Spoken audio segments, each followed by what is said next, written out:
ஒரு ஆம்பேண்டா எந்த அளவு மோசமா பண்ண முடியுமோ அந்த அளவு மோசமா பண்ணி வச்சிருக்காங்க. ஒரு 2 ரிங் வர மாதிரி ஒரு ஆம்பேண்ட் தான் கேட்டிருந்தாரு அவரு. ஆனா அந்த ஆம்பேண்டுக்கான எந்த பாசிபிலிட்டிஸும் அதுல பண்ண முடியல. மொத்தமாவே ஒரு ரிங்காவே போட்டுடலாம்னு சொல்லி ஃபைனலா டிசைட் பண்ணிட்டோம். இப்பதான் நம்மளோட பேஜ் ஃபர்ஸ்ட் விசிட் பண்றீங்க, நம்ம ஃபாலோ பண்ணிக்கோங்க. ப்ரோ இந்த பட்ஜெட்டும் கம்மியா தான் இருக்கு, எப்படியாவது இந்த ஆம்பேண்ட் ரெடி பண்ணி தந்துறீங்க ப்ரோன்னு கேட்டிருந்தாரு. அவர் கேட்டது மாதிரியே ஒரு ஆம்பேண்ட்ல என்னென்ன பண்ணணுமோ எல்லாத்தையும் பண்ணிட்டோம்.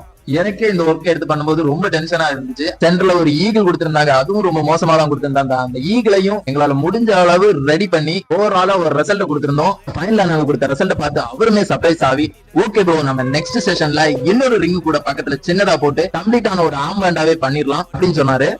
ஓகே ப்ரோ கண்டிப்பா பண்ணிடலாம் ப்ரோன்னு சொல்லி நம்மளும் சொல்லி உங்களுக்கு இல்லைன்னா உங்க ஃப்ரெண்ட்ஸ் யாருக்காவது இந்த மாதிரி மோசமான டேட்டூஸ் போட்டு அந்த டேட்டூஸை ரீவர்க் பண்ணி சூப்பரா சேஞ்ச் பண்ணணும் மறக்காம கிலோ டேட்டூஸ் கனெக்ட் பண்ணுங்க. அங்கேஜ் நாங்க பண்ண இந்த ஒர்க்குக்கு எவ்வளவு சார்ஜ் பண்ணலாம் அண்ட் நாங்க எவ்வளவு சார்ஜ் பண்ணிப்போம் மறக்காம கமெண்ட் பாக்ஸ்ல